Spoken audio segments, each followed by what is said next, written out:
रामकृष्ण हरी मंडळी, आपल्या भक्ती चॅनलमध्ये तुम्हा सगळ्यांचं मनापासून खूप खूप स्वागत.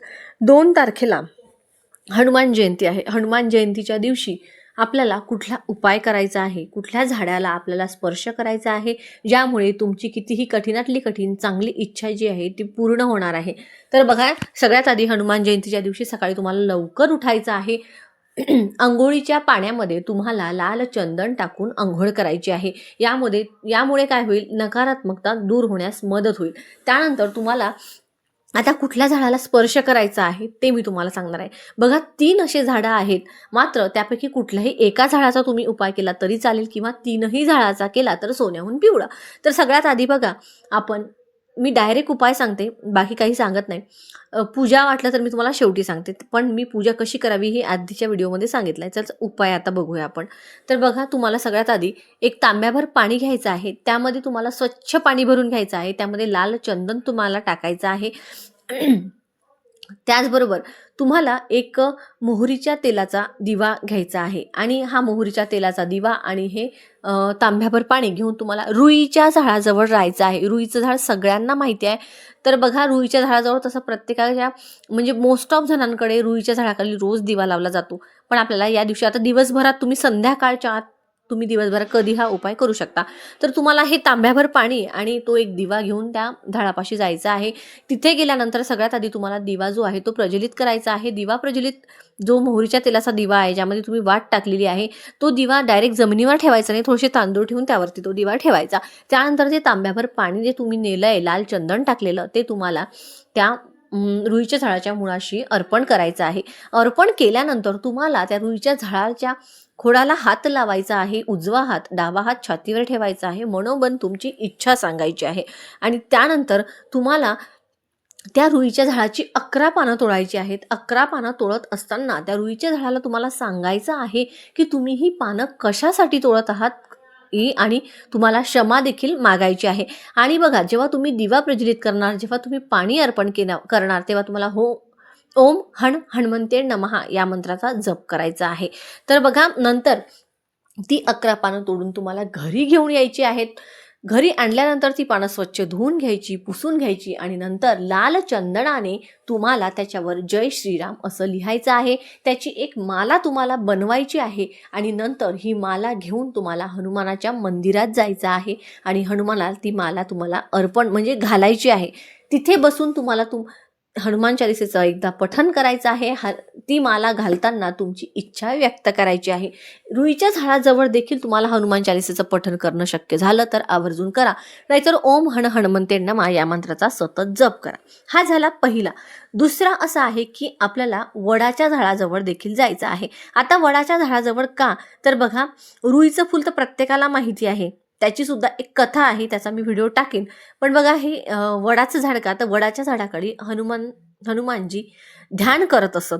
त्यांना ते झाड आवडत असे, त्याच्या खाली ते सदा बसत असत. त्यामुळे आपल्याला या झाडाजवळ जायचं. आता या झाडाजवळ जाण्याकरता आपल्याला काय घेऊन जायचं आहे, शुद्ध गायच्या तुपाचा दिवा घेऊन जायचा आहे. तुम्ही पणत्या, मातीच्या पणत्या नेऊ शकता. त्यामध्ये कापसाची वात तुम्हाला टाकायची आहे. त्यानंतर एक तांब्यावर पाणी घ्यायचं आहे आणि त्यामध्ये तुम्हाला गंगाजल टाकायचं आहे आणि हे साहित्य घेऊन तुम्हाला वडाच्या झाडाजवळ जायचं आहे. त्याचबरोबर तुम्हाला काळा पिवळा जो धागा असतो, ज्याला आपण कलावा म्हणतो, तो देखील न्यायचा आहे. आता तिथे गेल्यानंतर तुम्हाला सगळ्यात आधी तिथे तुपाचा जो दिवा आहे तो प्रज्वलित करायचा आहे. त्यानंतर जे गंगाजल टाकलेलं, तांब्यामध्ये जे गंगाजल टाकलेलं पाणी आहे ते तुम्हाला त्या वडाच्या वृक्षाला अर्पण करायचं आहे. त्यानंतर आपला उजवा हात त्या झाडाला लावायचा आहे, डावा हात आपल्या छातीवर ठेवायचा आहे, आपली इच्छा सांगायची आहे. त्यानंतर 11 वेळा त्या झाडाला देखील तुम्हाला प्रदक्षिणा मारायच्या आहेत, ओम हनुमंते नमः म्हणून. आणि जो कलावा तुम्ही नेला होता, तो कलावा त्या फांदीला किंवा खोडाला तुम्हाला तुमची इच्छा सांगून बांधायचा आहे. हा झाला दुसरा उपाय. तिसरा उपाय असा आहे की तुम्हाला पिंपळ वृक्षाखाली जायचं आहे. आता पिंपळ वृक्ष का सांगितलेला आहे ते सांगते.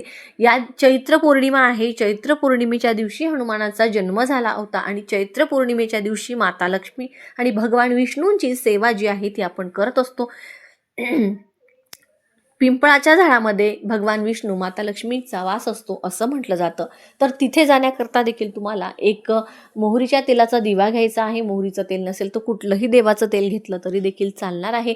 त्याचबरोबर एक तांब्याभर पाणी घ्यायचं आहे. त्यामध्ये तुम्हाला गंगाजल आणि काळे तीळ टाकायचे आहेत आणि थोडीशी हरभऱ्याची डाळ आणि गूळ घ्यायचा आहे आणि हे साहित्य घेऊन तुम्हाला त्या झाडाखाली जायचं आहे. सगळ्यात आधी दिवा प्रज्वलित करायचा आहे. नंतर तुम्हाला त्या पिंपळ वृक्षाला जे जल तुम्ही काळे तीळ आणि गंगाजल टाकून नेलंय ते जल अर्पण करायचं आहे. त्यानंतर गंध अक्षदा अर्पण करायच्या आहेत आणि तुम्हाला त्या पिंपळ वृक्षाला ओम नमो भगवते वासुदेवाय नमः म्हणत प्रदक्षिणा करायची आहे. त्यानंतर आपला उजवा हात खोडावरती ठेवून डावा हात छातीला ठेवून आपल्याला आपली इच्छा सांगायची आहे आणि तिथे बसून तुम्हाला हनुमान चालिसाचं पठण करायचं आहे. हे तीनही झाडाजवळ जे जाऊन मी तुम्हाला उपाय करायला सांगितले आहेत यापैकी कुठल्याही एका झाडाच्या खाली तुम्ही गेलं तरी देखील चालणार आहे किंवा तीनही झाडाच्या खाली तुम्हाला जाणं शक्य झालं तर अतिशय उत्तम होईल. तर या दिवशी त्या जेही मी तुम्हाला झाडं सांगितले आहे त्या झाडाखाली बसून तुम्हाला हनुमान चालीचं पठण करणं झालं तर आवर्जून करा. तुमची जीही चांगली इच्छा असेल ती बोला. पिंपळाच्या वृक्षाजवळ याच्यासाठी सांगितलं की पौर्णिमा आहे आणि माता लक्ष्मी तुमच्यावर प्रसन्न होईल, घरातलं दारिद्र्य नष्ट होण्यास मदत होईल. बघा रुईच्या झाडाखाली केलात तर बघा त्यासाठी जी निगेटिव्हिटी आहे, जी नकारात्मकता आहे ती दूर होण्यास मदत होते. वडाच्या झाडाखाली गेलात तर तुमची जी काही इच्छा असेल ती पूर्ण होण्यास मदत होते, कारण तिथे भगवान हनुमानजी ध्यान करत असत, आपली ध्यान लावत असत. ते ह्या तीनपैकी एका कुठल्याही वृक्षाखाली तुम्ही जा किंवा तीनही वृक्षाखाली जा आणि हा उपाय करा. तुम्हाला याचा चांगलात चांगला अनुभव आल्याशिवाय राहणार नाही. तर बघा जे पिंपळाच्या झाडाखाली मी तुम्हाला चना डाळ आणि गूळ न्यायला सांगितलं होतं तर तिथे मुळाशी तुम्हाला ठेवून द्यायचं आहे. ते म्हणजे तिथे मुंग्या वगैरे असतील ते खाऊन घेतील. तर असे हे तीनही उपाय आहेत की जे तुम्हाला श्रद्धेने मनाभावापासून करायचे आहेत. कुठलाही उपाय करत असताना तो मनाभावापासून करा आणि पॉझिटिव्ह एनर्जीने करा. पण त्याआधी सांगते की या दिवशी हनुमानाच्या मंदिरात जायला विसरायचं नाही. हनुमानाला चमेलीच्या तेलामध्ये सेंदूर मिक्स करून लावायला विसरायचं नाही. त्याचबरोबर तिथे दिवा, धूप, बत्ती लावायचं. त्यानंतर रुईच्या फुलांची किंवा पानांची माळ ज्यावरती श्रीराम लिहून ती अर्पण करायची. लाडवाचा नैवेद्य, बुंदीचे लाडू असतील, त्याचबरोबर बेसनाचे लाडू असतील ते दाखवायचं. सुंदरकांडाचं पठण झालं तर आवर्जून करा. जेवढी सेवा जमेल तेवढी करा आणि त्याचबरोबर मी जे उपाय सांगितले ते देखील करा. तुम्हाला नक्कीच या गोष्टीचा चांगला अनुभव येईल. त्याचबरोबर बघा आपल्या घरामध्ये 7 वेळा हनुमान चालिसाचं पठण आवर्जून करा आणि हे हनुमान चालिसेचं पठण करत असताना तिथे उदबत्ती लावा आणि पाणी ठेवा. त्यानंतर हे जे पाणी आहे ते संपूर्ण घरामध्ये शिंपडा, प्रत्येकाला प्यायला द्या. त्यानंतर जी रक्षा आहे ती आपल्या संपूर्ण घराच्या कोपऱ्यामध्ये टाका.